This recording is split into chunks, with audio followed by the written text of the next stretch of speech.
All right, what's up, guys? Welcome to the In the Blind podcast. Today we have former Green Beret Army Sniper, Mr. Matt Murphy, in the house. Yes, sir. What's going on? One of the deadliest men on the planet over here. Man, I'm in a former life. In a former life, right? I'd say you're probably still pretty good. Decent. Yeah, I'm pretty decent. I'm practiced. We appreciate you coming on and hanging out with us today, man. I know, man. I'm so happy to be here, brother. It's love just chatting, shooting the shit with you guys. So yeah, Absolutely, absolutely. We're excited. oh, man. I know you have some pretty strong opinions on a lot of things, so we'll just dive right in. Yeah, so one of the things I wanted to dive into was the attempted assassination attempt on President Trump.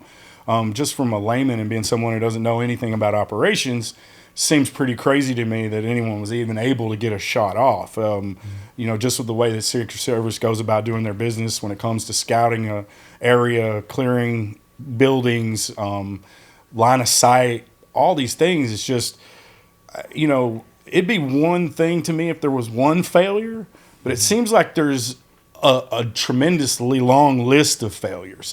And then those aren't the kind of people who fail. 100%. Not multiple times in a row. So my whole standpoint the whole time was like, it was organized. It was someone within our government working with law enforcement or maybe misleading law enforcement. I tend to believe the boots on the ground are just doing what they're told. I don't know. You could probably shed some light on that too. But what's your take on the whole situation with the assassination attempt? Oh, man, it is a multifaceted, leveled, catastrophic failure on every front up to that day and then during that day. So the first thing that you have to remember in this is that presidents have been assassinated and attempted assassinations before, and usually there is a conspiracy that's released right after, right? Yeah. Where there's like the JFK thing. We all pretty much know now, like, it was an inside job, Exactly. right? And the driver turned around and shot him in the face too, Right. Yeah. So, and that's where this gets pretty terrifying, to be perfectly honest. And I've even sat up and thought about, because I used to work for the devil, so to speak, or the government, whatever you want to call them. It's like love your country all the time, trust your government some of the time, kind of thing. I think Mark Twain said something similar like that, but. I have been in a very tumultuous period of my life ever since I talked about that. So I just woke up the next morning, watched the video, and I made a video sitting at my reloading bench in my garage. It turned out to be like the most viral video in America for like 3 days, like hundreds of millions of views. And it's just like, wow, like, So I was like, I know that. it's guy. like, it's like, oh shit, Well, yeah, you're getting too much attention. Too much attention, but that's where you really start to realize it's like, the people behind this, and they get mad enough, or, you're a threat enough, what are they going to do to you? I got kids and stuff, so I was worried. But man, my care about all that now is just pretty much gone, because I see what's happened in this country, even still that Trump is in president. So let's get into that, man. First of all, Trump was campaigning to be president, and he had a very minimal Secret Service staff, even from the beginning, attached to him. And obviously, the person and the people in office and the powers behind him aren't big fans of Trump, right? So that day, there's not a doubt in my mind that I can just look at anyone and say that was an orchestrated inside job, meticulously planned to make it look like it was a catastrophic failure, right? So there were a few Secret Service agents actually on Trump. Most of the other agents that were there were brought in from all kinds of other federal agencies where they had a badge and a gun, and absolutely zero training in executive protection, VIP protection, those kind of things. There was no site assessment done pre-speech either, because they gave all kinds of excuses, the timeline, the speed of the campaign, the amount of events, yada yada yada. But I mean, come on, like the roofs right next to the podium had no security whatsoever. I mean, this is just like, it's so glaringly It's inside obvious. 100 yards, I think. Yeah. It's insane. Yeah, about 120 from where the quote unquote shooter was. So there's so many levels to this. So I don't want to stray too much, but that kid actually never got a shot off on President Trump from where he was on the roof, and we have proof of this. The angle that roof was and where he was, that's why people in the crowd got shot. but we're not even positive that he shot the people in the crowd. So audio forensic evidence is the first level of this that just makes it all pretty clear, is that there were 4 different shooters that day, 4 different calibers, and 4 different distinct volleys when you analyze the audio of this. Now, because when you're doing like triangulation with audio, you have to have microphones set up in specific places to really direction find, the where it comes from.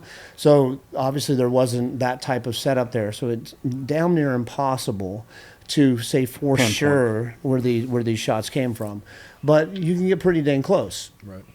So you have the Secret Service sniper. You have what appears to be the direction of the water tower somewhere in those woods. Right. Then you have the kid on the roof, and then you have the window in the building behind the kid on the roof from that second story. And all 4 of those positions had shots fired from them, or those areas. Including the water tower? Including the water tower. And this is where it gets weird, right? So at first, I did not believe the water tower theory until there's a guy named Tony Saragusa. He's a former NSA expert on all things cell phones, electronics, detection, tracking. Right? I mean, he's a guru, right?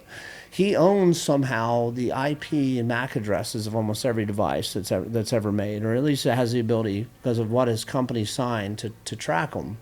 But there's another way that we track phones, and I own an Intel company, and we do a lot of things around the world. And one of the main ways if we don't have access to the cell phone towers, and we can't plug directly in and look at your cell phone as it's registered and tracked and triangulated between the towers, there's this other thing called ad tech that we can track.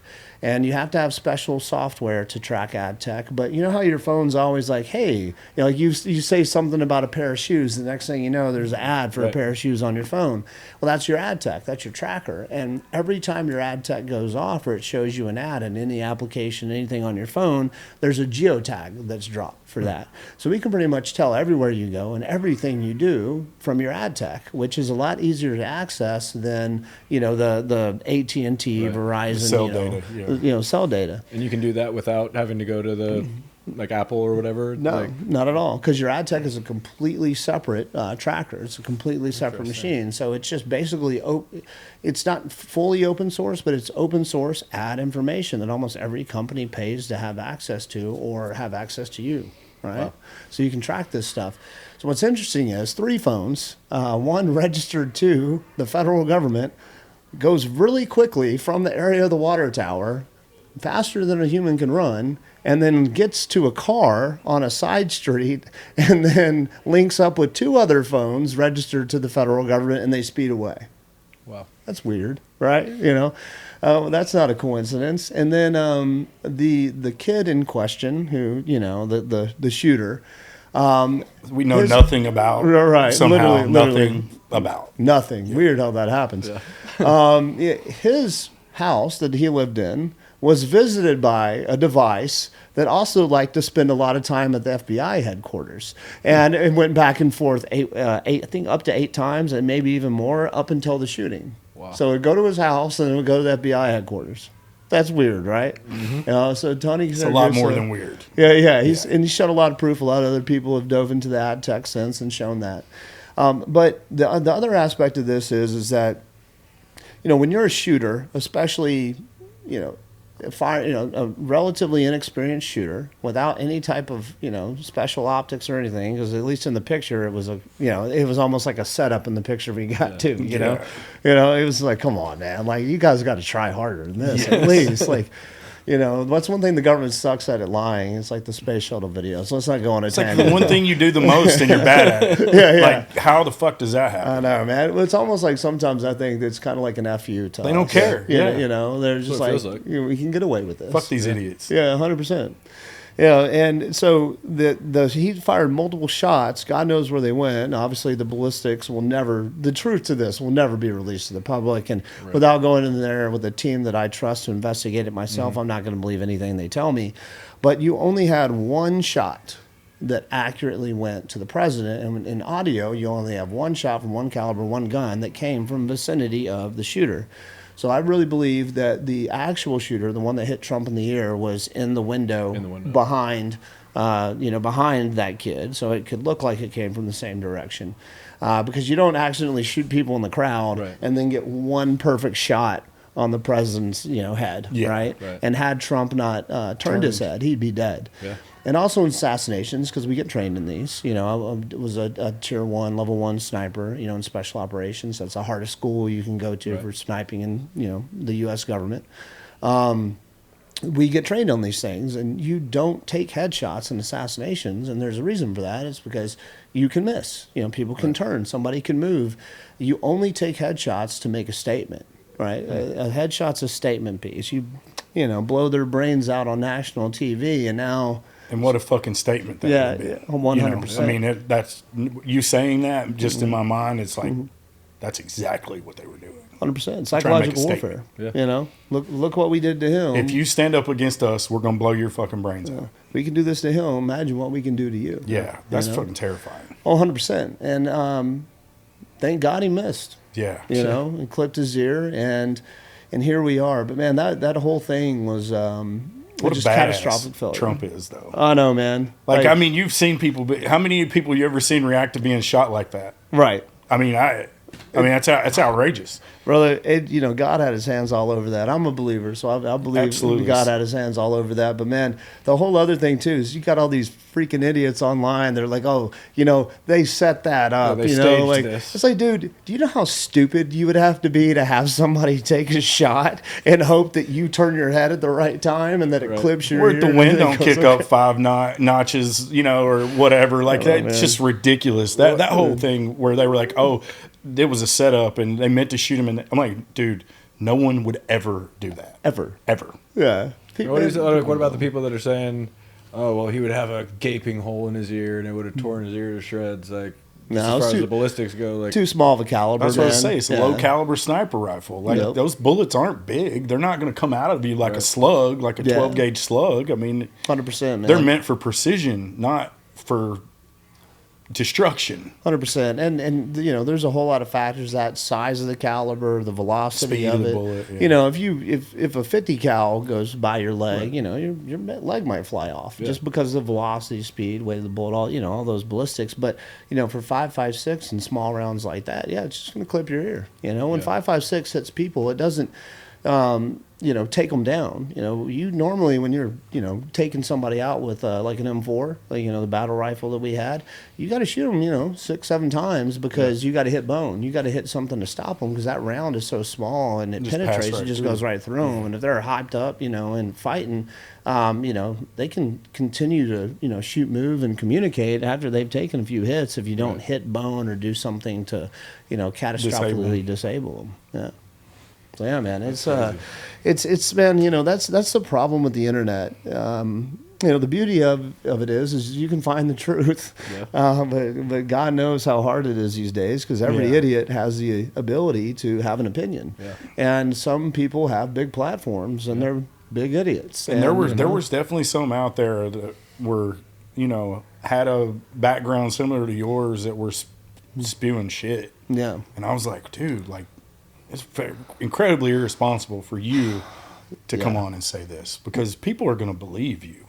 Well, man, a lot of people get mad. My journey was kind of unique through the government, and that's really what started to wake me up is, I joined the military, bright-eyed, bushy-tailed, Toby Keith song playing in the background. Kill bad guys. Go kill bad guys, defend my country and all this stuff. And I'm not saying by any means I regret joining the military, fighting the wars I did, doing the stuff. But, man, you start to learn, when you're in the infantry, you're just a nug, man. And no offense to people in the infantry, but you're just doing what you're told. It puts a lotion on its skin, kind of thing, man. I remember one point in Solder City, I'm out there, looking for IEDs, the explosive devices on foot. And that's when I realized how valuable I was. We were out there looking for it on foot because we didn't want the trucks to get blown up. You're like, wait a second. Yeah, because these trucks are expensive. Yeah, they not me. Yeah, Damn. All I cost them was $400,000 in a payment to my parents, or So yeah, man, it was a wake up call. Then you get into special operations and you start to get behind the scenes and a lot of the pivotal things that are happening. But man, it really wasn't until I got detailed to the agency where I saw just how completely effed everything is. you know. And yeah, a lot of people are starting to wake up to this right now, which is why I feel very comfortable publicly saying a lot of things that, you know, in the past I wouldn't say, because, you know, Trump has done a pretty decent job of saying, hey, like, this is messed up. He, you know, Elon's showing us all this corruption, even just with the finances. Well, can you imagine if the finances are that corrupted, all these institutions, departments, the CIA themselves, how much horrible stuff happens?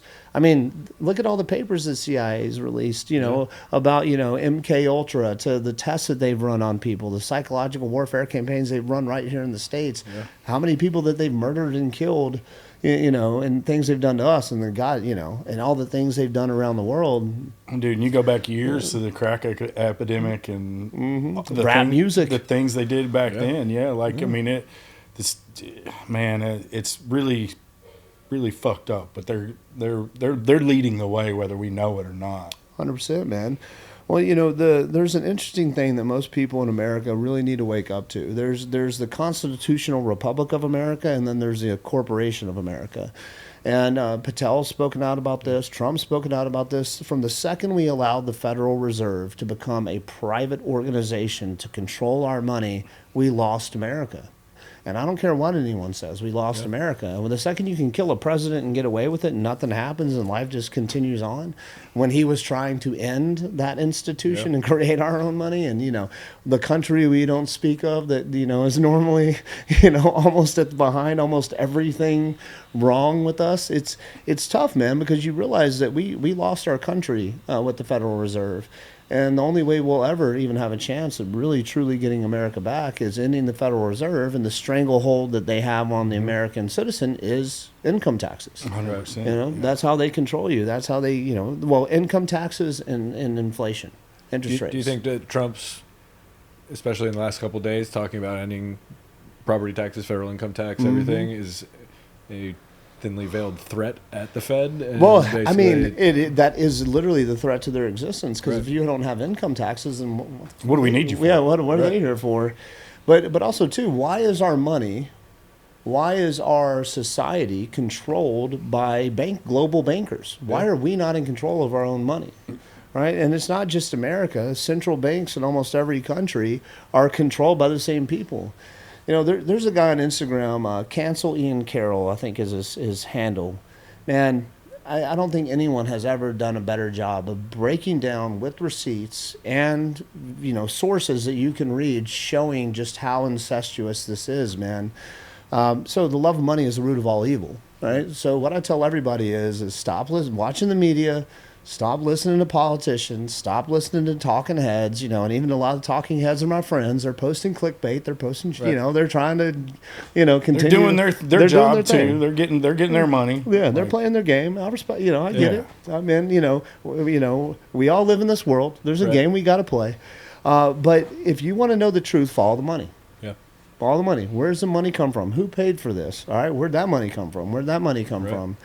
So when you look at something like the Federal Reserve, was started by Lord Rothschild. I'm sure everyone in America's heard that name, right? Oh yeah. And prominent banking families, Morgan's, Chase, you know, all that from, you know, back in the 20s, who now run the world. And their banks, they own all the banks. Well, not did they own all the banks in America, they own all the banks in Europe, they own all the banks in Africa, you know, and then all the big banks, and then they own and control all the funds like BlackRock, Vanguard, State Street, and then when you look at all the corporations, and this is out there, it's public record, they incestuously own each other. They all do. So they can't fail. People are like, well, yeah, Budweiser had the tranny dude, you know, like, you know, do an ad, and everybody's like, boycott Budweiser, and, you know, then Budweiser stock started to go down, and we're like, America, you know, well, all that did was make the other stock that they own go up, you know, so it's like, dude, like, that's the thing, you can't boycott anything anymore. They own it all. So I know I went on a little tangent, but it's going to make sense. So when everything is incestuously owned by the same people, all the banks, our country's, you know, Federal Reserve, all that. The Federal Reserve that runs our country, it ain't ours. Yeah, excuse me. And then, you know, pretty much all corporations, which, you know, dictate our life pretty much, you know, like what we wear, how we dress, what we listen to, what movies we watch, you know, vaccines, medicine, food. And you're like, wait a second. And then you see everything that is all messed up. All of our food is poisoned. All these dyes, all these carcinogens. I mean, there's 55 ingredients in a Chick-fil-A chicken breast. Last time I checked, I thought it was just breaded chicken. Yeah. But there's 55 ingredients in it. You know what I mean? So you look at all this stuff, and RFK's coming out and has been taking arrows for 20 years to fight the food. And then you look at the vaccines, and it's proof. I'm not a doctor, but I can read. There's proof. It's math, dude. Yeah. And that's one of my biggest pet peeves when you go on the internet and you're like, well, I've researched this. Oh, you mean you've Googled it? I'm like, Yeah. Well, Google's a pretty powerful tool, but that's not, I mean, the internet is enormous. There's a shit ton You of have to find the information right out there. documents. I mean, Google can get you so far, but you got to find the right documents. So that's the thing that's what's very hard to do. It's hard to find honest. Yeah. Yeah. Follow the money. Yeah. Who paid for the study? Yeah. You know? There you go. Follow the money. Man, life gets really simple when you go, all right, who paid for this? Right. Who was in charge of this? Right? So, and you look at that and you're like, man, okay, well, if all of our food's killing us, and then you're like, all these vaccines, it's not rocket science. Like autism went from like 1 in 100,000 to 1 in 36, you know? Right. Like within like a span of 40 years. One of the things that I've always thought was very telling about the autism rates is that the autism rate in the Amish is 0. Yeah. 0. So Why is that? how does, and I've had people try to argue with me about this, and I'm like, I'm listening, but how can you explain that to me? The one thing that they don't do that we all do is the vaccination schedule. They don't participate in it. Yep. I was like, and they have 0 autism, 0 ADHD. So how did those numbers get to be 0? I'm like, if it's not the vaccine, then how does that number get to be 0 in that group of people? Yep. You can't explain that to me. I haven't found anyone yet who can scientifically give me an explanation as to why it's a 0 rate in them if it's not the vaccines. That's because common sense isn't so common anymore, man. There's a lot of things to blame for that. But, I mean, look at our education system. I mean, we're the number 1 country in the world, right? But we're like 156 in education. Yeah. And, we're literally idiots. We're all idiots. Have you seen the rest of the world. The Newsweek show? Yeah. What's the guy from Dumb and Dumber? He's a great actor. Not Jim Carrey, but the other one. Oh man, yeah. Jeff Goldblum? No. You're on the right track, but no. It's anyways, he had a show called Newsweek. It was about a news. Yes. And anyways, in the first episode, I know it's gonna drive me crazy. He's speaking at a conference at a college, and a college student asks him the question, why is America the greatest country in the world? And he doesn't want to answer it first. And then the moderator prods him to answer. And he goes, it's not the greatest country in the world. And he goes into a tirade. He's like, we're 164th in education. We're like second in homelessness. And then you start, then it was like one of the only thing we lead the entire world is incarceration. Citizens incarcerated. It's true. Jeff Daniels, that's what it is. But yeah, so and he just shit all over America, dude. And then, obviously in this room where he's giving this conference, it was like, you could hear a pin drop because no one expected him to say that. And I was like, man, what's really unfortunate is that everything that he just said on this TV show were facts. Yeah. They were factual numbers. They were where we rank in the important things in the world. And, he finished that statement with, America's not the greatest country in the world. No. And I was like, damn. I mean, as someone who's patriotic and loves this country and cares deeply about it and comes from a family full of military and, cops and firefighters, and it's hard to hear because we are raised to believe that we are. But again, that's just the story we get told. We really need to wake up. Well, man, I mean, my former employer is the reason for that. Television is called television programming. If you look at the CIA's release of what the TV is for, it's not to entertain you. It's to program you. It's to get you to think a certain way. Music, same thing. How they destroyed the black community here in America. People don't want to be honest and talk about it. They release the papers. You can go find it on Google. Google might have erased it. You can find it on the internet. Where the CIA discloses this stuff after 25 years. They started the crack usually. epidemic. I mean, they literally created the crack. Yeah, and they created rap music. I mean, Tupac was a gay actor. Yeah. You know, look at the videos videos of Tupac before they yeah. turned I've him seen into that Tupac. on Candace Owens. Yeah. She's got a whole Yeah. bit about that. And when you do watch the footage of Tupac from before he was Tupac, it's very suspect when it comes to that. Like, Oh, I mean, and he was like talking like this and a little lisp. He's like, you know, it's like, I think he was saying, "I'm so furious" or "serious" or something. And you're like, dude, like this dude is gay. I mean, you know, like there's, you know, and I mean, hey, no, I'm not bashing gay people, but this dude was gay. He wasn't a hardcore gangster. And in the early 90s, you couldn't have rapper. sold that to the public. Yeah. Nobody would have been buying it. Conditioning, bro. Yeah. Like it's, if you hear something enough, you just believe it to be true. You know, and so we do a really good job in America of programming our society. And we'll look at COVID. We now know if you're a logical person and woken up, even if you've gotten the vaccine, a lot of people are waking up now and like, man, we fucked up. Like, you know, we went down the wrong course. But look how quickly they were able to get half this country to want to murder the other half of the country that wasn't getting vaccinated because they thought we were murdering them, or the non-vaccinated were murdering them by doing it. I mean, they wanted to put us in camps and stuff. I mean, there was all kinds of rhetoric, you know, going around because people didn't get vaccinated. Meanwhile, they're not reading the labels, you know, or like, or looking at what's happening. And, you know, you found out the number one thing that was killing people that got COVID were the ventilators, when they were saying everyone's dying because we don't have enough ventilators, you know, and you're just like, when in reality, every single person who got put on the ventilator, almost none of them came off. 100%. Yeah. One thing I love, I heard again the other day, is Jordan Peterson saying, he's like, a lot of people, when they talk about COVID, like to think that they would have been Schindler in Nazi Germany. And he goes, the truth of the matter is those people were all the ones that would have rolled over and given up Anne Frank and Amen. informed on their people. And he said he saw it in Canada nonstop, in his home country. Just people were giddy to turn people over to the government. Yeah.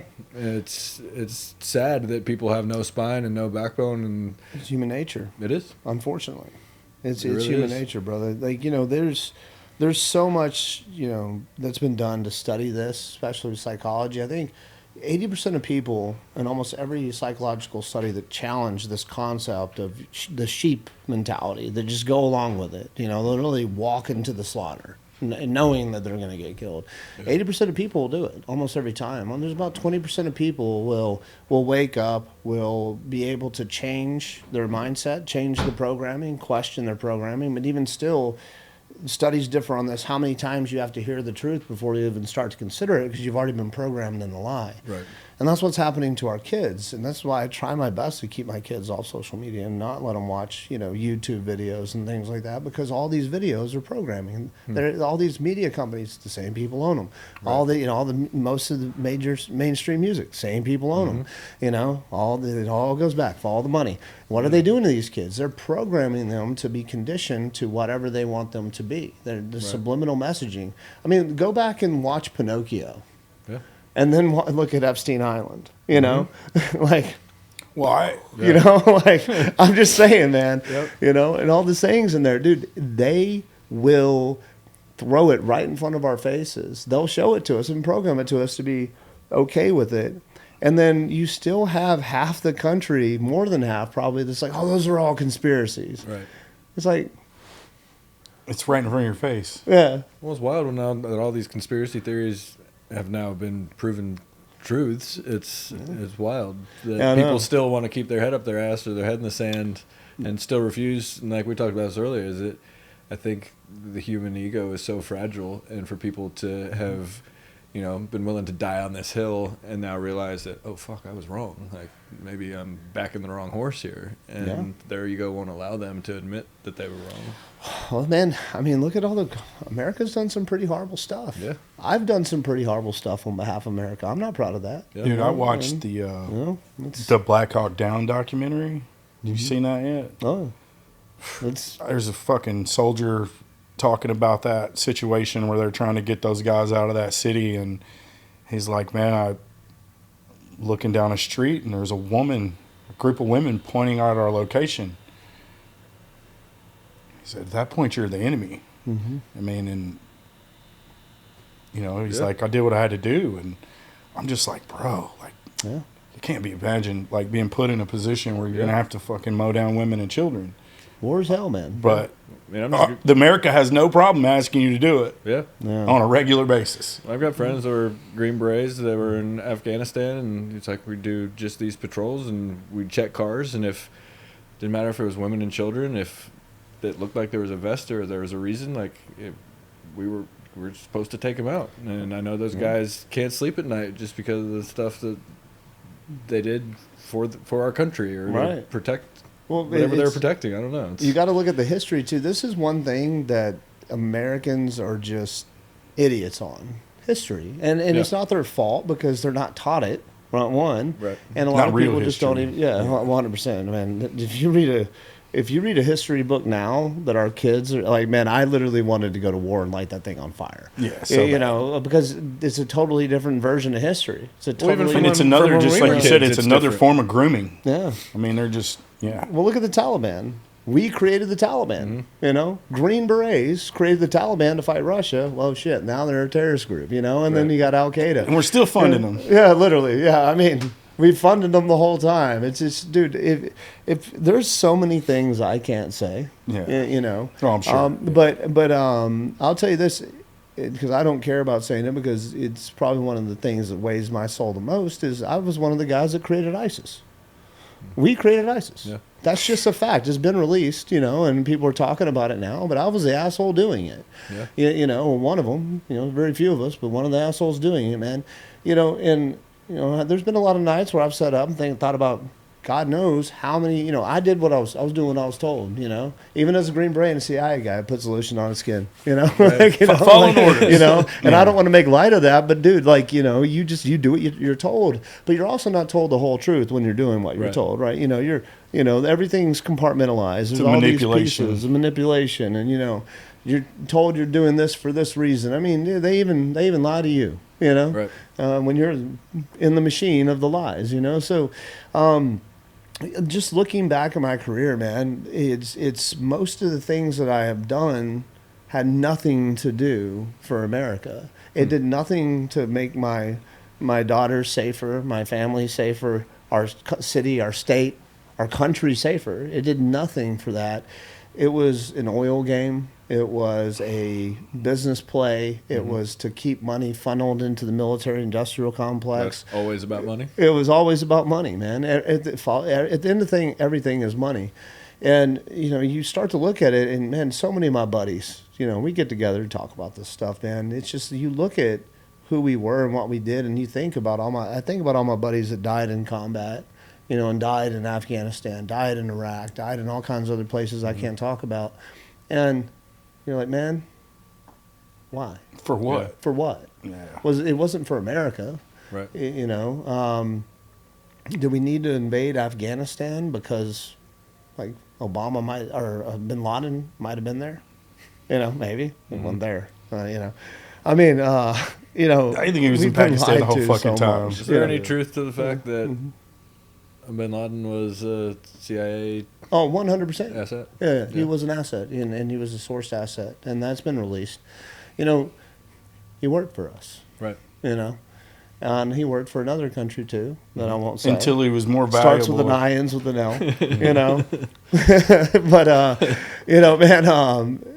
you start to see things, and you start to see that, man, our government is and here's the thing, and let me preface this real quick, because this is important, and I get a lot, I tell a lot of truth on social media. I don't say anything that doesn't come with receipts that you can prove. But a lot of people get upset, and here's the thing, man. There's no such thing as one truth, right? There's no such thing, right? You can have 10 people watch a car wreck and get 10 different truths, 10 different perspectives. And it's true from each person's point of view. 100%. Yeah. That is what they saw. That is what they know. Now throw in preconceived notions and bias, confirmation bias. Was somebody white and hate black people? Was someone a Christian and hates the Jews? Was someone a Steelers fan that hates the Cowboys? Was somebody, how were they raised? How smart are they, right? How good's their vision? Let's get into this. Yeah. Like, there are so many things that can affect the outcome of a story and the truth of a story, right? And in America, going back to that television program, well, it's not a television program anymore. It's Instagram, it's TikTok, it's social media, it's YouTube, it's music. We're all being programmed, all these preconceived notions. And what that does is starts to narrow our worldview. Right. Like to we're the greatest country in the world. Well, okay, Israel's right. America's right. I'm a Christian. You know, like, and everybody starts to like look at these things where we are our identity. We become our identity is based on labels now, right? So we become a label, even it's bad, even in the conservative party. Just because I'm more conservative belief, both sides are fucked up. Yeah, doesn't mean I have to believe everything that they do or agree with everything that they do, because some stuff's pretty stupid if you're a logical person. It goes both ways. So we have these, but think about how many of your friends are like, Trump can do no wrong. Well, yeah, and Trump's doing a great job, but he's still a human being and he's made some mistakes. Right? We all have. I mean, I've made more mistakes and more sins than I can count, and I still believe Jesus loves me, man, and I'm just trying to follow him better every day and be a better man every day. But, you know, I don't want to go on too much of a tangent on that, but there are so many things that can affect the way you see the world. You know, and because of that, it creates anger when things challenge the way you see the world, right? If I say something about Israel does evil stuff, people are like, you hate Jews, you're anti-Semitic. It's like, I'm talking about a government. Right. You don't even know who runs that country, brother. I hate Jews. You know, Netanyahu was born in Poland. I promise you he ain't Jewish. But anyways, you know, so you look at like certain things, man, and there's these dynamics where people just hate. They just hate. They will cut you off. They won't listen to you anymore because they've been programmed to not. Right, and that's where this gets dangerous. So, you know, and it happens on both sides of the aisle. Programming happens with the religion, right? For sure. Luckily for me, bad for me, I don't know. I kind of became the devil for a while. I don't know, but I turned away from religion because of how I was raised in Southern Baptist, you know, Memphis, Tennessee. I have a similar experience with the church. Like so do I. I grew up Church of Christ, so it's very strict. And I remembered when I was a kid, we had a church member. He committed adultery and cheated on his wife. And even as like a 8, 9-year-old, 10-year-old kid, I could see that he was being ostracized and pushed out of the church. And I remember asking my aunt, like, but he needs more help than everyone else if he's struggling with these things. So what would Jesus would never turn his back on him. I mean, Jesus spent all his time in the taverns. You know, so in my mind, I'm just like, we're going to shun the people who need God and Jesus the most. I was like, well, I don't want to be a part of anything like that. I don't want to be a part of a group of judgmental people when it's supposed to be the opposite. 100%. I'm pretty sure the modern day church would have crucified Jesus. I pulled away. Well, they kind of are right now with their current beliefs. Yeah, and I pulled away from organized church. I pray a lot and I talk to God on my own, and this is going to sound crazy to probably a lot of our listeners because we're in Tennessee, but it's hard to find a church in this town brave enough to preach the truth. Well, church is a business, and they're mostly seeker-sensitive churches that just want numbers, and they want people coming in that are going to give their hard-earned money to the church because it's a business, and they want to make money by preaching to people and making them feel good about themselves, not challenging them and that's not what Jesus preached. You know, it took me a long time to wake up to that, and thank God I've had the men come into my life that have. You know, for a while there, I felt because of some horrible things that I had done. You know, God knows how many people have died because of things that I've done, and I was told to do it, but it still doesn't sit right with me. But man, I had some amazing men come into my life that just follow Jesus, right? They're not perfect, and they don't claim to be. They've made mistakes, and they probably sin more than most, right? But I mean, look at the disciples. You know, those guys were arguably pieces of shit. Like before they became and they picked up left everything they had and started following Jesus, and they died horrible deaths. Every single one of them followed the Lord. There's not a lot of reward in telling the truth. There's not a lot of reward in following Jesus in this earth, in this world, right? Your reward is not in this earth, right?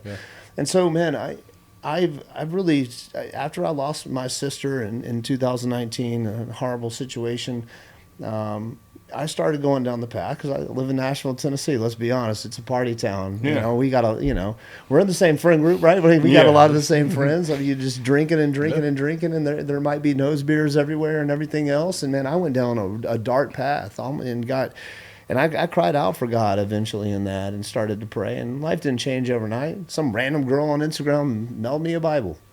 You know, and just these little things, and God kept coming for me, brother. And every day I get better. Man, I've made so many mistakes, you know, and I still it's never going to stop. I'm a sinner. I'm in a fallen world, and you know, I'm a little crazier than most, but I'm trying to do the right thing now, you know. Well, that's my whole thing is always like God knows our hearts, man. Mm-hmm. You can't hide from God. You can't lie to God. Yeah. It doesn't work like that. And so my belief when it comes to that is that He knows me, dude. He knows whether I'm worthy or not. He knows whether I truly want forgiveness or not. He knows whether my belief in Him is pure or not. I don't have to justify that to anyone else. You don't. Like, at all. They want you to. Right? Yeah. You know, because I've had people say, Matt, I love what you're saying, but I can't listen to you anymore. You just say fuck. You know? And I was like, okay. I mean, it's a word. It's a word, you know, but people are like, they just want to judge and they want to find one thing that they can't do. But man, so when I don't like to talk about something that I don't know frontwards and backwards, right? So I really started to get into religion. I've read the Quran, I've read the Torah, it's just, you know, the whole New Testament. Mm-hmm. You know, I've read the Bible cover to cover. You know, I can't remember hardly anything because I've been blown up, but there's the concepts, you know, right. You know, of stuff. I can't quote verses or recite verses word for word, but I can tell you what Jesus said, and I can tell you what He didn't, or I can tell you what people think He said, you know. But the point is like the root word for church is ecclesia. Mm-hmm. Church, it literally means to gather. Right. You know, and Jesus said, where two or more are gathered, here I am. Pick your translation. We're around that, right? But the way we have church here in America, and this is one of my biggest gripes, because, you know, one of the biggest fights of my life for the past 4 years has been human trafficking.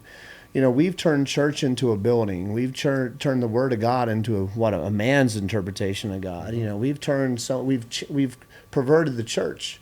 And it goes back to like Paul, I think it's Paul Harvey's poem or thing. Oh, if dude, I were the devil, that. Right? I love it. If I were the devil, the first thing I would mess up was then pervert and mislead and manipulate and destroy is the church, because you destroy man. Yeah. We've got a bunch of weak men in this country. We've got a bunch of men who won't step up and lead. We got women trying to be men because men aren't doing their job. You know, and you look at the church, $75 billion is tithed to the church in America every year. $75 billion tithed. I see homeless people all over the streets. I see children being trafficked all over the country. I see people strung out on drugs. I see families completely broken with no hope, and people and Christians just drive by. You know, people collecting money all over the streets. I see a country that is in shambles. You know, and the lower class of our country just is completely in shambles. And I see Christians that don't care. Yeah. But you know what they do? They throw their money in that little tithing pot for that big ass $1 million building, you know, and they're donating to another wing to get more believers in there. Yeah. You know, nobody's living like Jesus. Everybody's living like the devil. And church people get mad at you when you say that. Whoa, not my church. Right. And it's like, well, what's your church do? Well, we gave some money to the homeless. I'm like, cool. How much did that building cost? $27 million, you know, like, you know, especially in this town when some of these churches, their production is it's more than you see at a stadium like show. Kiss show. Like, are they saving souls? Or are they funding a machine? Are they making sure the staff gets paid, the bills get paid? Yeah. Church is big business in this country. Yeah, big business. We're not living like Jesus, man, and that's just the truth. And so many people get mad at me. You know what? Here's the thing, man. I've fought long enough, and I ain't died yet. If somebody wants to try to take me out for what I say, if it's the truth, so be it. Good luck. Yeah. You know, but man, like, all I'm going to say, man, is it is past time for us to start telling the truth and living by it, right? Yeah. And I'm not saying I'm perfect, man, but there's some truths that we need to wake up to. And I think the church is the biggest point of failure in the U.S. And don't get me wrong, has the church done a lot of good things? A lot of things can be true at the same time. Yeah. The church has done a lot of good things. There's been so much pivotal change in society also, too, because of the church. But what we've allowed the church, we got pastors in private jets making hundreds of millions of dollars a year. We've got, all this kind of stuff. That ain't Jesus. Yeah. That's not the teaching of Jesus, right? Jesus died on the cross, got whipped to death and crucified. Mm-hmm. Through his blood, we're forgiven, right? And died for our sins.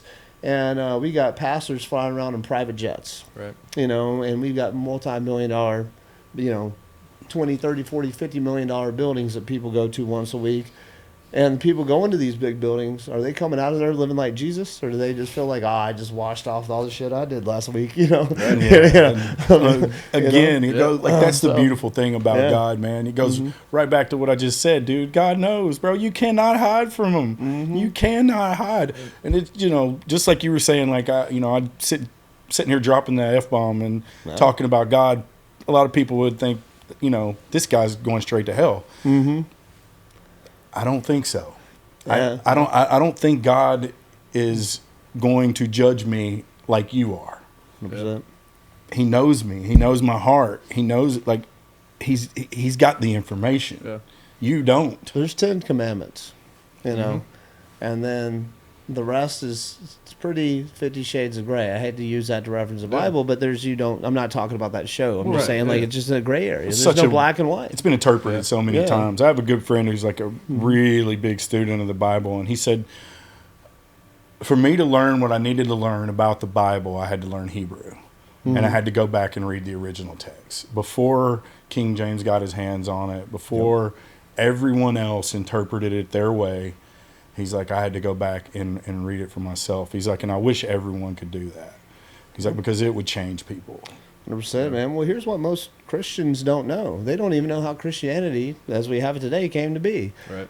You have to go back to the Roman Empire, Emperor Constantine, who took a completely pagan empire, and he said, all right, we're Christian now. Yeah. And he took pagan priests, and he goes, you guys are... what they eventually became what the Catholic Church is now, right. And people get mad about, but that's just the truth. And pagan priests were turned into Christian priests, and then the Council of Nicaea is where they built the Bible, as we know it today. So we had pagan priests in the Roman Empire make the most legit version of the Bible that there is. Yeah, give me a break. And at the same time... Didn't these same pagan priests write the Nicene Creed? Yeah, exactly, right? And then you go back and you're like, wait a second, why does the Vatican have 50-plus miles of shelves with books and things and artifacts and stuff we can never see? Yeah. Why are they hiding it from the world? And in some of the most extreme versions of Catholicism, only the priest is allowed to read the Bible. And he's supposed to tell you what's in it. So, man, it's just, you look at things, and this is politics. And the reason I'm talking about religion so much right now is because this should be the eye-opener for people. If there could be this much, deception, manipulation, and control through religion, and people have died for religion since the beginning of time, right? Mm-hmm. And people have been led to the slaughter in the name of Jesus, or in the name of Allah, or in the name of, whatever else people believe in all over the world, and in parts of the world that we don't even know their history, right? People have died for God, right? Or some version of God. Then you look at politics. Do you think man changed anything? Like it's, you got people, dying for Muhammad and people dying for Jesus, but you got people dying for conservatism and liberalism. Anything that they can do to create labels, create beliefs, create followings, they get people to die for. And because then they can divide you. 100%.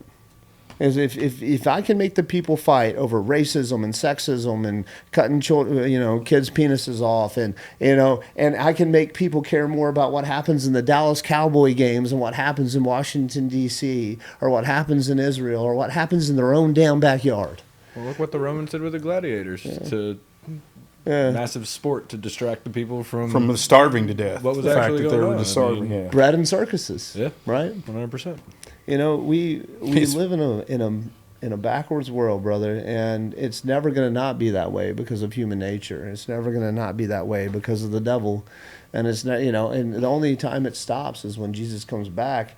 And for me, the verse that kind of changed my life, and I'm not going to get it right, I'm just paraphrase it, is that when Jesus returns, there's only one church, which means a group of people that knows him.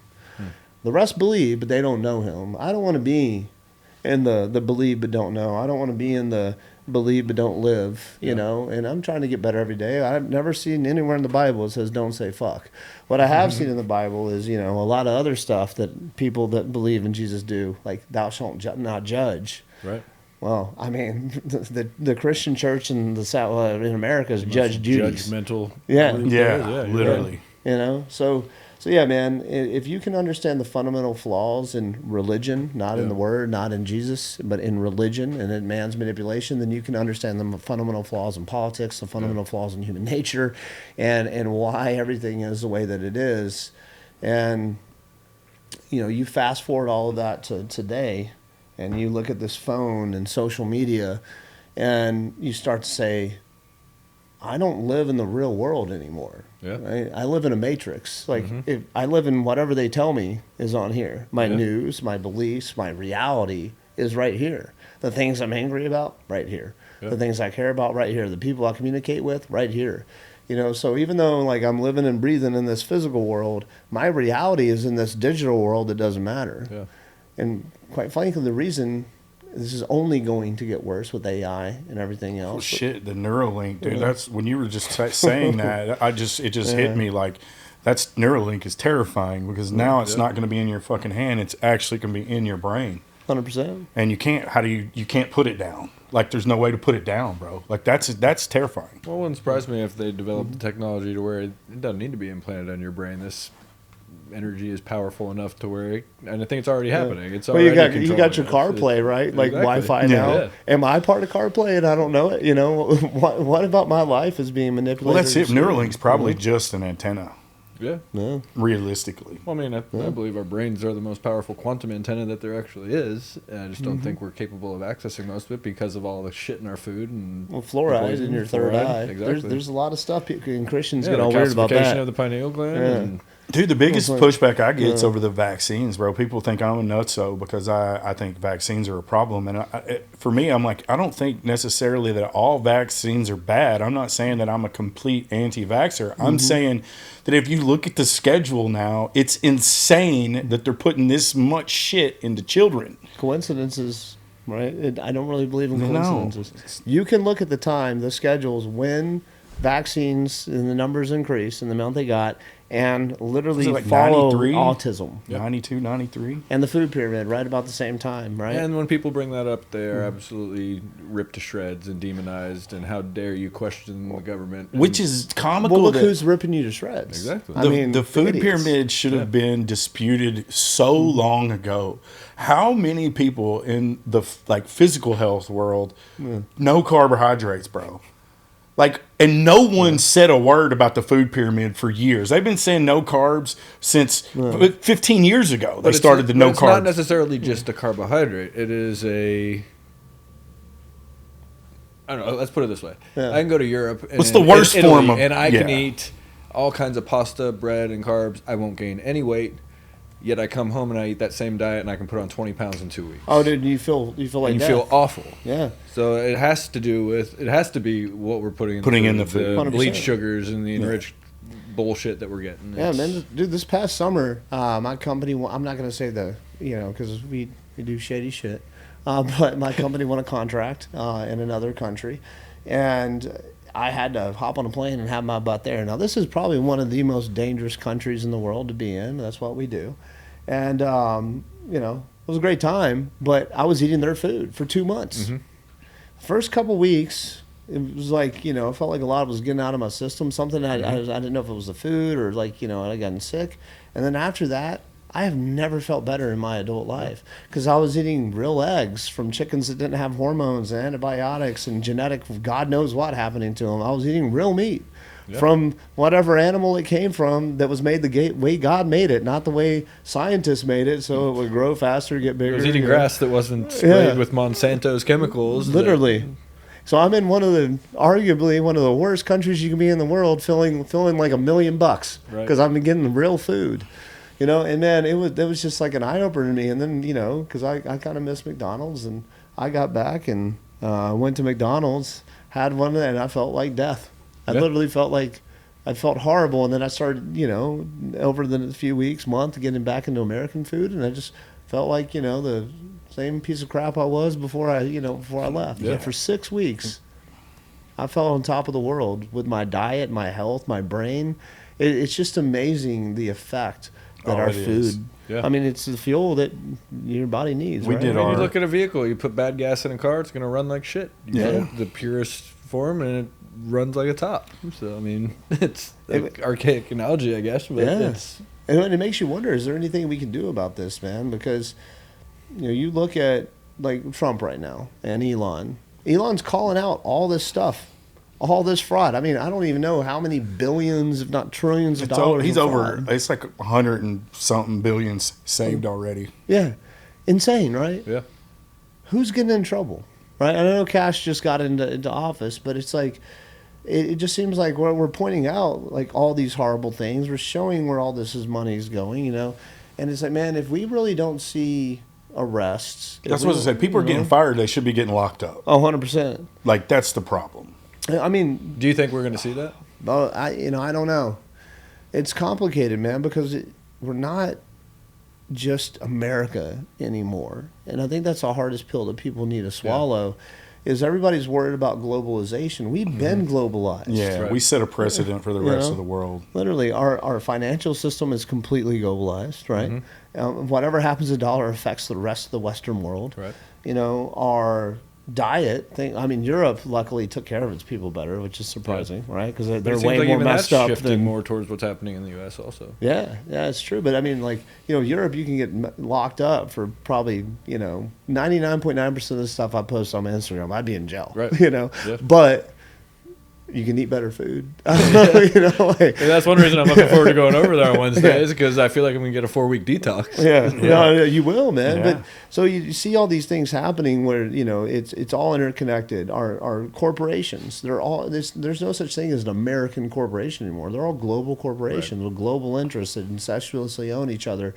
So look how much money, when you look at what they're going through. Like, we're not just giving money to trans ballets in another country, and like people are like, oh, that's crazy, and laugh about it, or pissed about it. I think you can do a little bit of both, but like, you see that we literally fund the world. Yeah. We fund it's not just the Ukraine war we funded. We've given 17.6. Think about this: $17.6 trillion to Israel since 1948. Wow. Our national debt's like 30 trillion something. Right around 30, it goes up so much you can't keep up with it. But we've given $17.6 trillion to Israel. That's enough to give every American $200,000. Wow. So it's like there's some things happening that aren't okay. Yeah.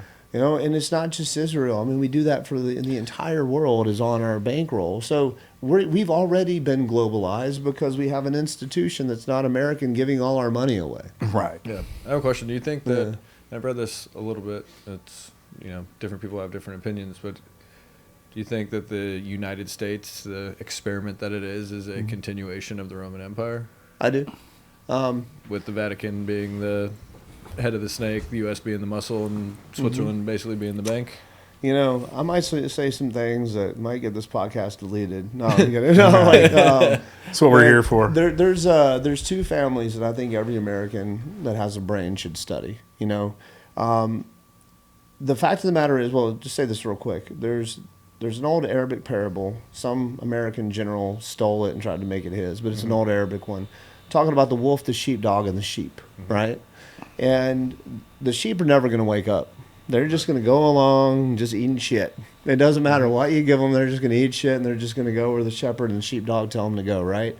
The sheepdogs are the one that I'm trying to wake up. They're the ones that are influential, that have the talent, the money, the ability, the consciousness, the intelligence to be able to see how wrong this is and protect the sheep, right? The sheep are never going to do anything to help themselves, right? They'll walk off a cliff. But you look at what's happened with America, the Lord Rothschild, who was behind the Federal Reserve, but also the King of England granted the state of Israel to Lord Rothschild. You can Google this. There's a plaque with that letter in it. That's how Israel came to be. So the most evil, corrupt family that controls the world banking system controls the Federal Reserve in America and Israel was gifted to them. See where I'm going with this? 100%. We're all on the same team. Yes. Yeah, right? We didn't just give them $17.6 trillion. They've owned our ass since the 20s, Right. okay?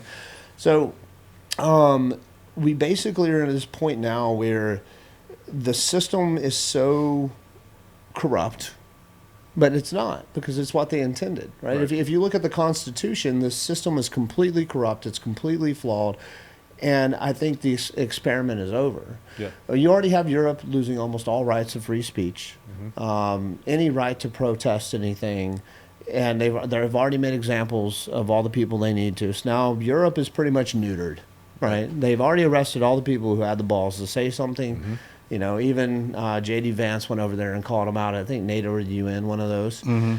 But America is just this last bastion of hope, right? And right now, a lot of people, because this is just the way we are, we're hoping Trump fixes it for us, and Vance fixes it for us, and Cash is going to do it, and they just made Dan Moinjo or Gene, however the hell you say his name, the deputy director, and he's like, all these American superheroes from social media are, going to save the world. Which wasn't he part of Hillary Clinton's Secret Service detail? Yeah. Bongino was? Well, no, yeah, he was Obama, he was in the Secret Service for a while. Yeah. But man, so you have all these guys who got a lot of clicks on social media, and a lot of people followed them because they say all the right things, running our country right now. And I think that's great. I hope they're good people, right? But until something's done about the deep state, until something's done about the corporation of America, until something's done about the Federal Reserve, until the dollar is no more. Now, I'm not for digital currency, just a new currency that is ours, the dollar. Backed Right? by gold. Yeah, backed by gold, but it's funny, it's not there anymore. Right. The Fort Knox is empty, weird. Rothschilds have it all, and I can prove that. But that's a whole other And thing. that is also would be the Fed. Yeah, that would also be the global banking system. The Constitutional Republic of America doesn't have anything anymore, other than that we believe that we live under it. That's the only thing it has, is the belief that we live under it. So this experiment, I would say, is done. Because if you do not see, and there could be a show of arrest, we still haven't seen the Epstein client list. Right? It's a fact. Our former presidents, senators, congressmen, famous actors, musicians were going to that island and having sex with children, and that Jeffrey Epstein was a Mossad agent controlled by the Mossad and one of the wealthiest families in Israel, and he was the one that was having them have sex with these kids and videotaping all of it. It was the largest blackmail operation in history. Literally former presidents on there. We'll never see the list. No one's been arrested except for Epstein. He died in maximum security, the first time in history that the cameras stopped working. He's probably back on that island having sex with kids. Or a new one. Yeah. So, man, my point is no one's been held accountable. We all see the most evil things.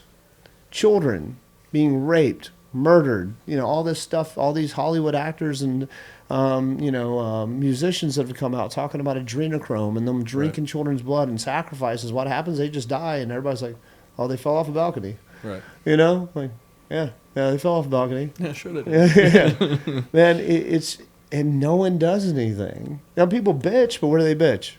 Right. Yeah. In the echo chamber. Nobody does anything. Yeah. In the echo chamber. There's no real action. No, there's been no action. So I think the American experiment is done because we have successfully been brainwashed, we have successfully been controlled, and we have successfully migrated our consciousness to media. Right.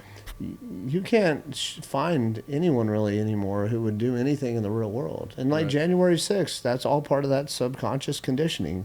Standing up against the government, this will happen to you. And what happened to everybody who was at January 6th who didn't even do anything wrong? It was orchestrated and ran by the feds. They've proven it. Yep. They got locked up and treated like hell for 2 years, 3 years, 4 years. Yeah, I mean, that's one thing. It's wild. Whistleblowers have to be protected, man.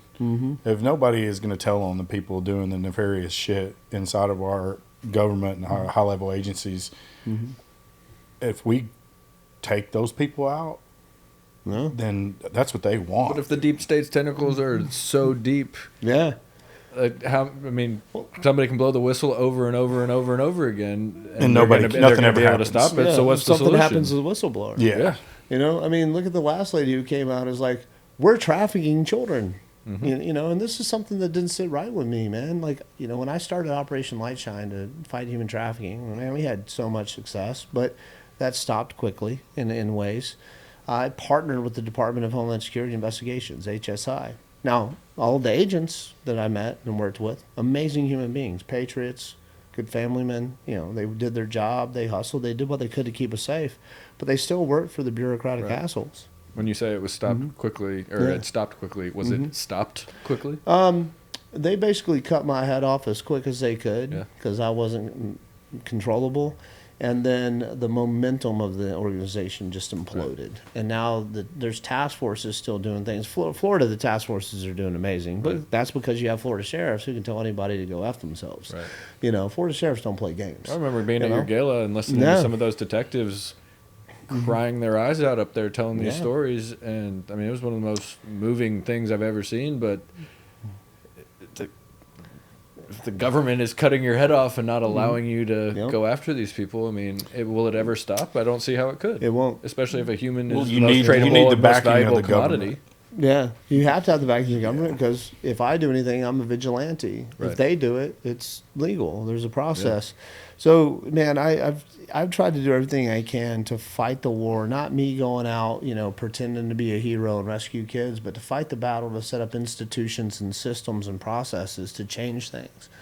And I lost, man. I was able to have a lot of success, you know, and you know, thousands of people have been saved or lives changed because of, you know, what we were able to do. It wasn't just me, you know. I'm just the asshole that started it, you know. But you know, we still lost in the end. But I'm not done fighting, by the way. But you know, we lost all ability to really bring mass change to this, and that the loudest reason is look at the Epstein list. Nothing happened.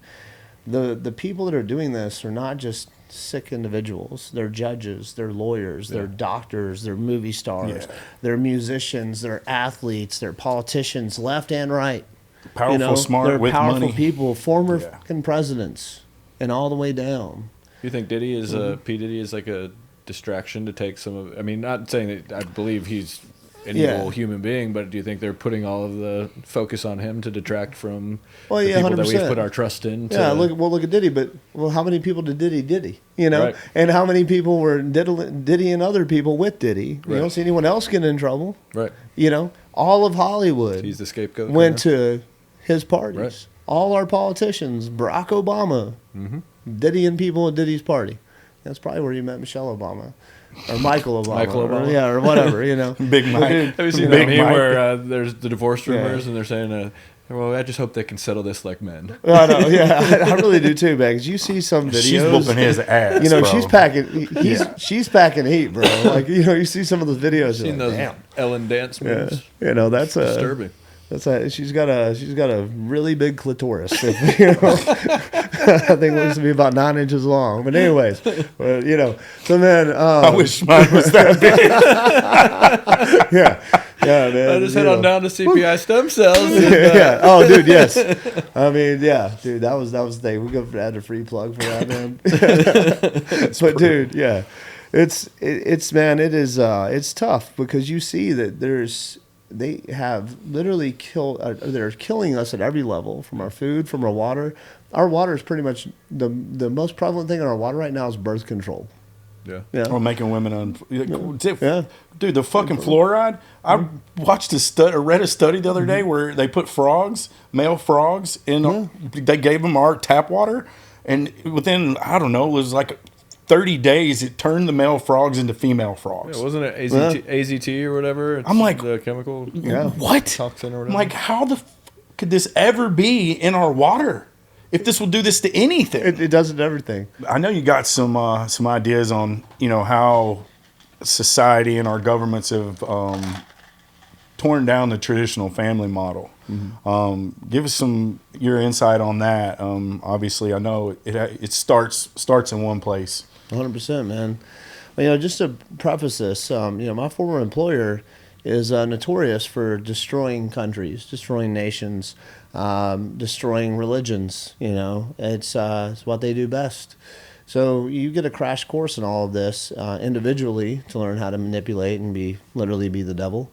But you also see how through psychological warfare, programming, all these things, that they can destroy a nation, destroy the way you think, you perceive the world. They can make you question their religion. So just to preface this, one of the things that we did in Iraq to destabilize Islam. So with Islam, you have a very strong belief in Muhammad and a very violent society behind that. You question Muhammad, jihad, right? Is coming. So you can't go to someone and go, hey, bro, Muhammad's not the real God. He's a false prophet. Or Allah's not the real God. Muhammad's a false prophet. Well, here's what you can do. You can take women who are arguably oppressed based on American standards, right? Have to cover themselves from head to toe. They can't eat in the same room as men. They can't drive cars. They can't eat at the same table. They can't give their opinion. They do whatever their man says. They can't be touched by a man who's not in their family. They get given away by their fathers, right? Like and traded for cattle. Literally, this is throughout the Muslim world. Doesn't matter how rich the country is or poor. This is a pretty standard traditional Islamic way. Yeah. But you can put Friends on the TV, right? And what happens when they start to see Friends? Oh, women are having promiscuous sex. Women are driving cars. Women are eating at the same table as men. Women are own their own apartments. They're telling the men to go F themselves, or making money and, all these kind of things. What do you think that does after years of watching Friends? It makes these women be like, I want that. So what do? It starts to make them revolt against the own system and inherently start to question and deconstruct the religion. And you get little boys who have never seen a naked woman before, who aren't allowed to date in that country, who are given a bride, by their father in the negotiation room, and you start to see them being very affectionate and physical with other men because they can't get to women. Pornhub, right? They start to see Pornhub and there's opposites effect to this, but in that society, I'm gonna get this, you know what I mean? So they start to, challenge the system. They start to try to convince girls to, let them get a little bit. They start to risk their lives almost to go talk to that girl that they think is cute, or talk to the girl on the street that they saw once through the window. You can deconstruct a society with this program. This is how powerful it is. And Friends and Pornhub led to the Arab Spring pretty much. Now, there were a lot of other factors. We only built schools for girls. So in a society where men rule, over about a couple generations, girls are the only doctors. They're the only lawyers. They're the only ones with an education. They're all the ones that are highly educated. So you flip Islam upside down, not by challenging Islam, but by manipulating human nature, right? So I want to say all that to preface this, and that was a very real thing that happened. And I'm sure you'll see the CIA document in about 5 years on that, if it's not already out. But so with the traditional family, I believe in Jesus, right? And trying to be a better follower of him every day. And when you look at the Bible is pretty, there's not a lot of room for interpretation on what man and woman should do. Get married, make babies, go forth and multiply, and the roles of man and woman, the God-given roles of man and woman, right? Well, that made our country pretty great. Yeah. Up until, what about World War II? Mm-hmm. And what happened during World War II? The one institution had already come into power before that, the Federal Reserve. So it's a lot better to have two taxpayers instead of one. Right. So a whole movement started, and it's easy to get away with this out of necessity at the time because, you need somebody making bombs. You need somebody making the bullets and the tanks and all these things. Let's get women out there to work, the right to work. Women got to start running society because all the men are over there fighting. Now, statistically and looking at it, that's not necessarily the truth because I think about 3% of men actually left the country and fought in World War II, but they had such a successful campaign, they got the woman out of the house, right? They got the woman, instead of, really focused on being a mother or focusing on marriage, now they're looking out, focusing on careers. Mm-hmm. And when you say that doesn't sound bad. It doesn't sound nefarious, just like Friends isn't nefarious, but it's the programming and it's the second and third order effects of this. So over time, now women are out of the house. Well, did that stop when all the men came home, so to speak, from World War II? Did women just go back to being mothers and caretakers? And I'm not saying just being. That's the most important job in the world. Right. Yeah, literally. Our world is completely effed because women aren't being mothers anymore, right? And I get it. We need them badly. Yeah. And I'm not attacking women when I say this, and this will all kind of come full circle. So now you've already got women out of the house. Well, now if women are going to do jobs that require, a higher education, women in schools now. That wasn't a really popular thing for women to go to college back in the day. Unless you were from a very elite family, you didn't go to college, and you only did that so you could raise elite kids. Right. Women would go to elite school, but they didn't work. They raised elite children. Right. That's how the rich stayed rich, right? Children are the product of their mother. The mother's intellect, intelligence, and capability directly affects who that child is going to become, because dad's supposed to be the one out working, providing, and protecting. So you start to see women more and more going to college, not wanting to just get married and be a housewife. And you start to see programming and movements that are created by the CIA, feminism, one of them, where, they start to make women think that it's archaic or oppression or, some religious guilt that's put on you to be only be a mother and to only be in the home and be your husband's slave and all these kind of things. Well, look at what happened to society from the time that women started to leave the home and not focus on mothers till today, and being mothers until today, and not focus on being wives and mothers. Look at our society now. So you have these huge movements now that are, I think, good versus evil really is the underlying tone behind all this. It's always good versus evil, right? But then it gets all these shades of, campaigns and all these marketing things and all these movements and all these labels and all these things. And those things are pretty powerful. There's still a lot of good women out there that understand how important just being a mother is, just being a wife is. They're the ones with the good kids. Yeah. They're the ones with the kids that are succeeding and thriving and everything else. And I get it. Because they created another taxpayer and the way the world is, the economy is, the system is, a lot of families have to have mom and dad working to survive. I've been in those situations, right?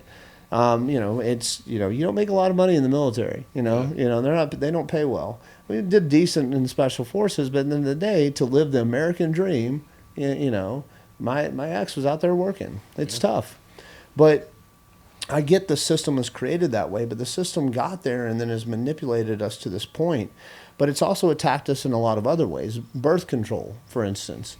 The way God created us is pretty powerful. Mm-hmm. And it worked for thousands of years, right? The human body was okay with the food that God created, with the way that he created us, with all the things that are naturally out there in the environment to heal us or, allow us to live his life. It wasn't really until we started to mess with everything from the food to the water to the vaccines to everything else, where we have all of this chaos, all of these diseases, all of these disorders, all of these problems, right? Well, one of the biggest problems is the family, right, these days, the nuclear family. And I'm 100% guilty of this, and I'm going to get there. But the nuclear family, it only works and it only starts with one thing, and the most important thing, the woman. The woman is the foundation of society. You cannot have a strong man or a strong family unless you first have a strong woman, right? Now, as men, we're hunters, right? Mm-hmm. We're going to go out there and spread our seed, right? Yep. You don't even have to pervert men. We think with one head, and it's not the one on above our shoulders, right? We make almost every decision in life because a squirrel's got to get the nut, so to speak, right? I don't want to say that crass, but that's just reality. You don't have to manipulate men.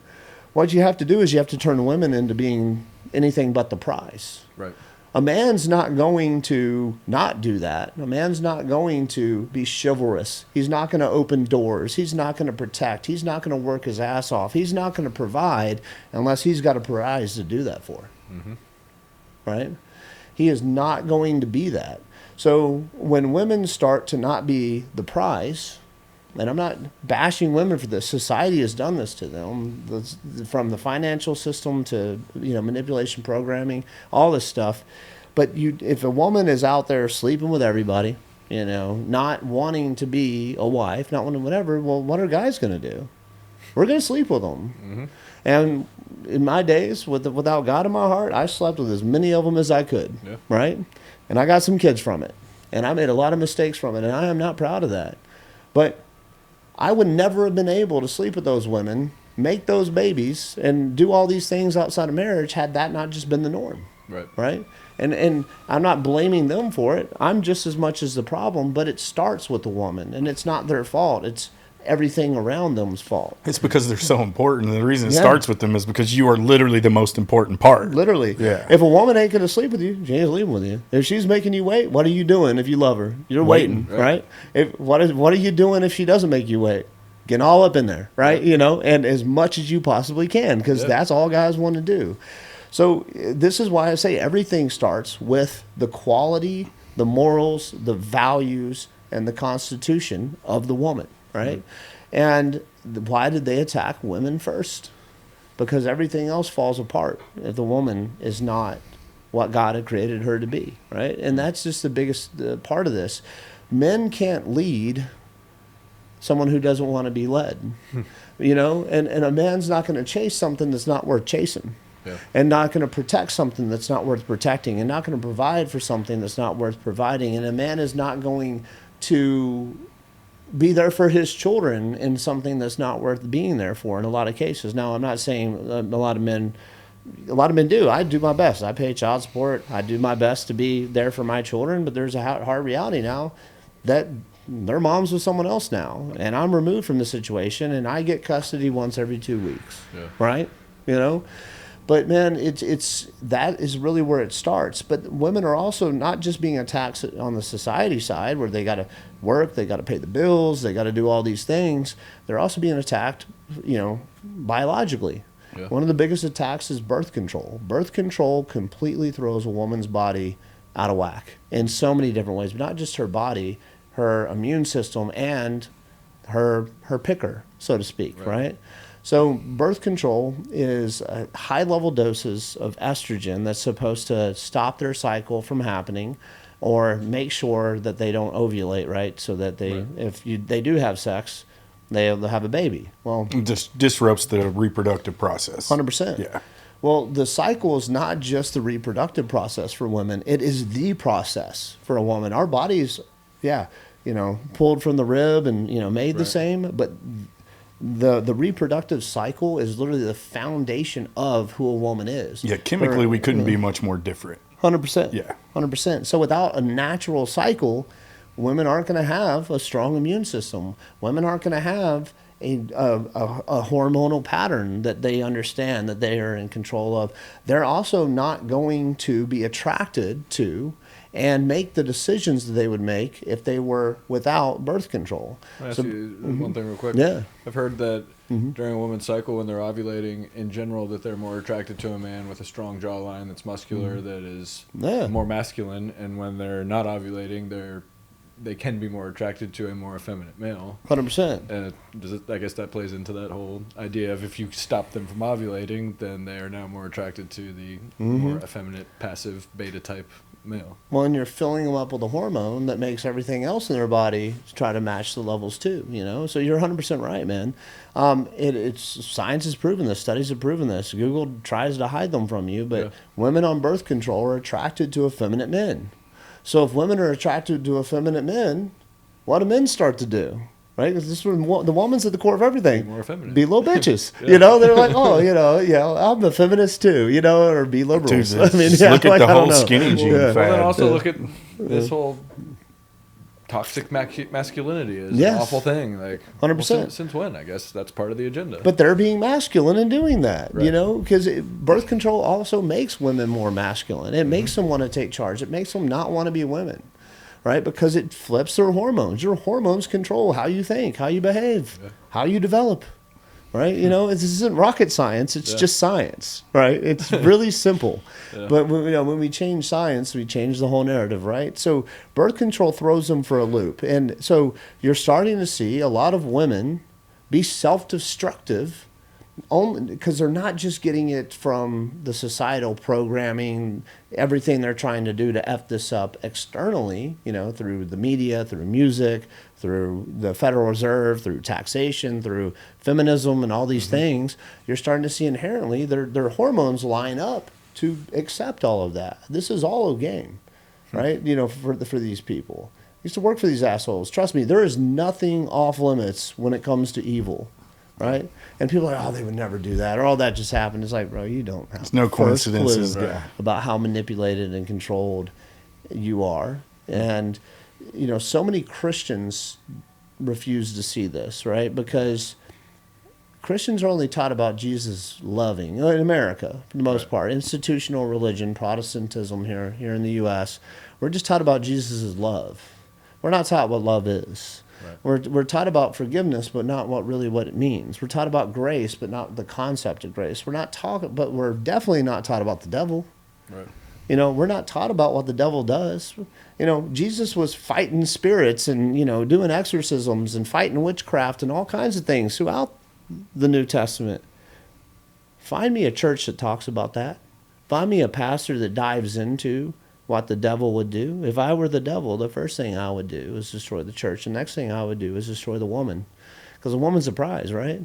Which ultimately destroys the nuclear family. What guy, and I get it, society's like this, and I partook in it for a long time. I am not proud of my mistakes. All I can do is try to be better now. Mm-hmm. But I slept with as many women as I possibly could.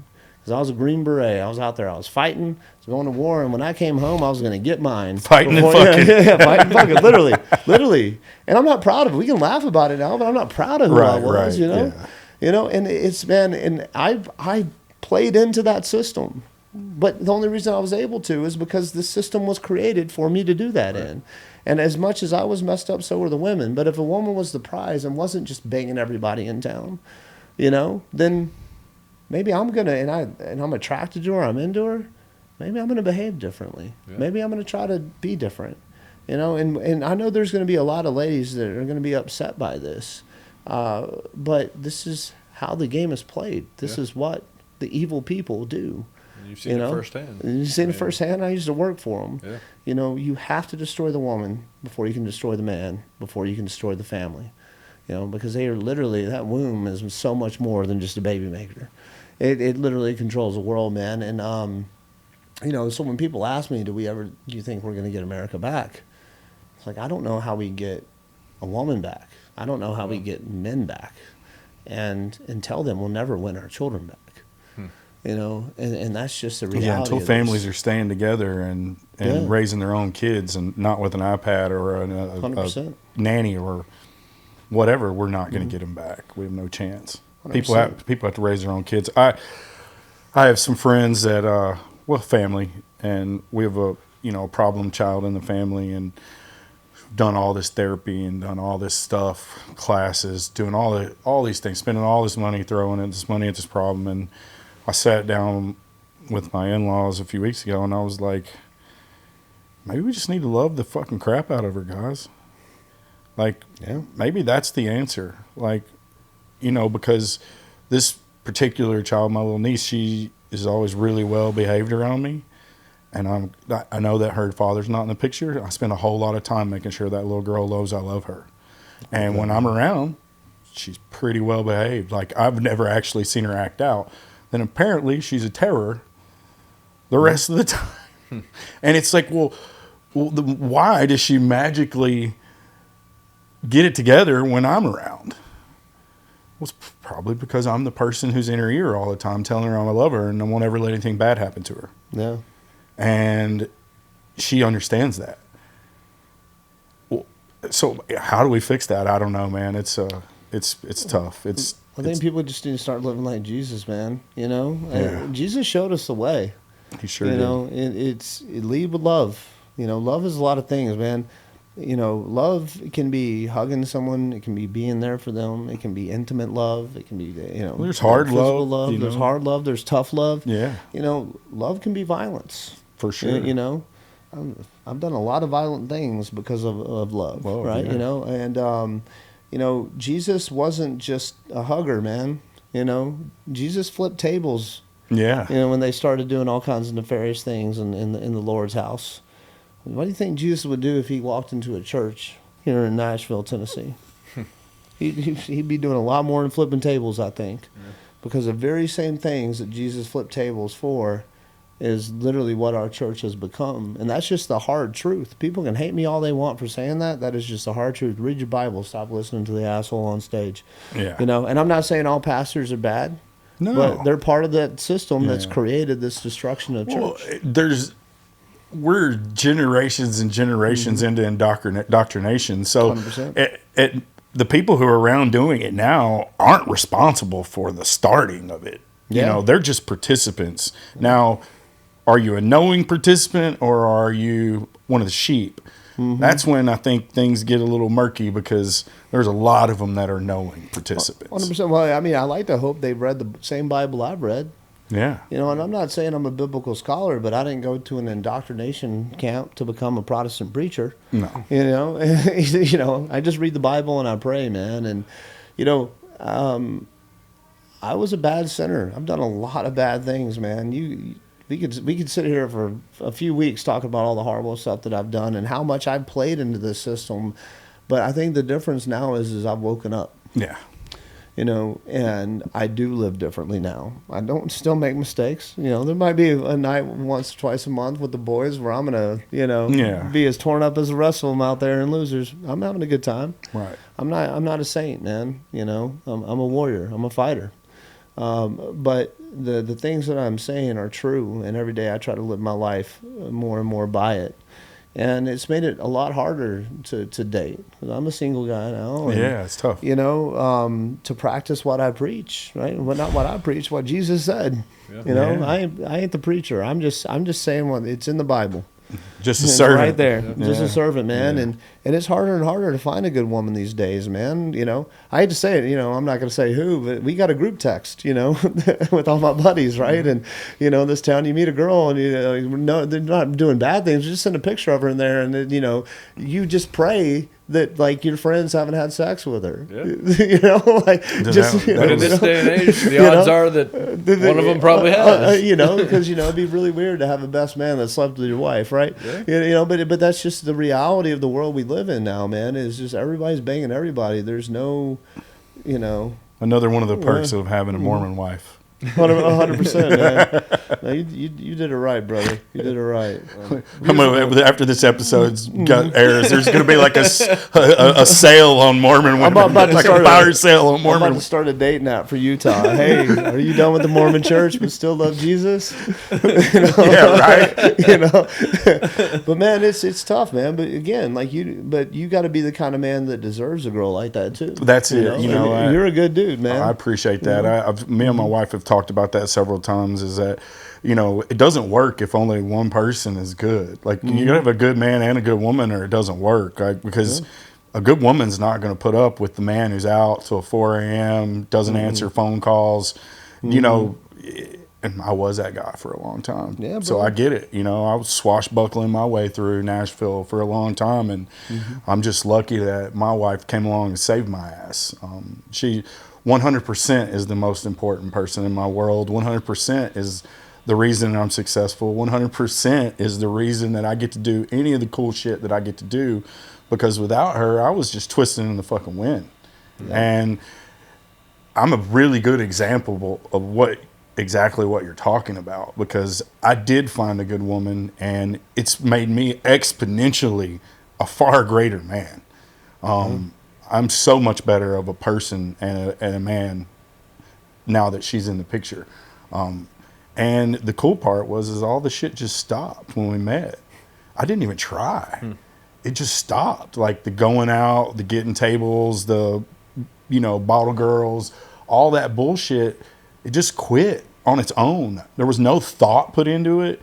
She literally made all that go away. Well, you had a woman worth doing that for. Yeah, and that goes right back to what you're saying. Like, dude, I had this freaking, the prize of all prizes in front of me, and all I could think to myself was, dude, if you fuck this up, you don't deserve to be happy. You don't deserve those things, because you're not on the level that it requires to have and keep those things. and I'll do everything in my power to never lose that. Brother, I love that, man. That's awesome. Yeah. But that's the thing, man. Is I'm not beating women up. I beat myself up enough, right? I'm not beating men up. We're all in this together, but we all do have to be better, man. And I'm pointing out all the ways that we've messed up, what's got us to this point right now. But this doesn't change unless we collectively start to change, right? Yeah. And you can say, well, Brett, you live this way. Well, Matt, you've lived this way. You've done all these things. You've slept with all these women. You've made all these mistakes. You're right. But that's why I'm an expert. Yeah, exactly. Is that me today? Look at the disciples. Yeah. Look at the men who you read the books that they wrote. Look at what they did before they found Jesus. Look at what they did before they followed Jesus, and look at how they died for him. And so, that's just the kind of the motivating factor for me now is just be a better man. Know who I was, not become him again. I'm not going to be perfect. No, I'm not. I never will be. I'm a sinner just like everyone else. But I do know that now there's things that are a lot important to me that I did not appreciate for a long time or really understood what it meant. My daughters, right? If I'm going to be a good dad, it's not just be a good dad for them. It's make this world a better fucking place for them. Absolutely. Right? Because I'm going to die. And that's the goal. Yeah, we're leaving this for someone else. And what kind of women are they going to be if they have a dad who just has sex with every hot girl in town, right? And just gets Miss Hooters pregnant. Well, I mean, really, what kind of women will they be? That's the example and that's the legacy that I leave. And dude, you've been very, very brave today. Coming on here and talking about all this stuff. It's not easy, and it's fucking awesome. Really appreciate having you down today and all the wonderful knowledge you spilled on us. I gotta ask you though, if you can answer it. Longest sniper kill. For What's me? The distance? Oh man, so I never shot far. We were always in urban environments. So, so mostly buildings. Iraq and Syria, building to building. If you want to hear a cool story about that though, you got to get Dallas Alexander in this seat, man. He's here in Nashville now. Good buddy, I know who he is. Yeah. We're going to be actually starting a sniper school together. We'll probably do it here in Nashville. We're a couple. He's got what is it like? Over 2 miles. That's what I was about to say. It's like 6,000 meters or something. It's fucking crazy. It's insane. It's insane that he hit that. So him and his spotter, his brother-in-law, who's with him, are gonna. So Dallas lives in Nashville now. We're actually meeting up this week to talk about how we're gonna launch this thing. Yeah. And a couple of the guys who were a part of that shot are going to be helping teach it. We'll get a couple American boys too in there. Even it out. We can't have all Canadians. They're going to beat us in hockey. 100%. But yeah, man. But he's a good dude, and we all fought on the same team, even when we weren't fighting for the right things. Yeah. But still, we're going to be doing that, man, and. Yeah, that's the thing I love about Nashville, brother, is I love you guys. Y'all are amazing. But there's just the culture, the people that are here, the journey that we've all walked together. Because think about how many people in our friend group are just doing amazing things in life. Yeah, it's wild. Now, we're not talking about just country music, man. We're talking about all the different fights, all the different levels from medicine to government to, you name it, man. Yeah. I mean, we are very blessed by the men in our life, and I think the thing that I see the most and love the most is I start to see so many guys coming to Jesus, start saying, "Hey, man, I can't live like this anymore. I can't be this anymore." And I hope that starts a movement. I really hope it does. Yeah. Well, what I've noticed is it's not the typical stuffed shirt, legalistic, church going, stick in the mud. It's guys that have been through shit, that have been through hell, that are coming together and recognizing the plight that is what is our country and what's happening in the world right now. And I think guys like Ed Clay, like we were talking about earlier, people that are changing the world on the medical side of things. It's just, I don't know, I feel there's tangible change in the air, and I think the right people are coming together, and I think having brothers that hold you accountable is more important now than it's ever been. And 100%. Like you said, I'm so honored that we got to sit here with you today, and thank you for everything you shared with us. It was pretty incredible, and I think it's going to touch a lot of people and change a lot of people's lives. So, well, that means the world. I appreciate being here, and I'm honored that I'm in the seat right here talking with you guys, man. I'm excited to see what you guys do with this podcast. Man, we're just getting started. We we get to talk to some celebrities and some, you know, people like that quite a bit. I was more excited about doing this with you today than I was a lot of the sit downs, because Same here.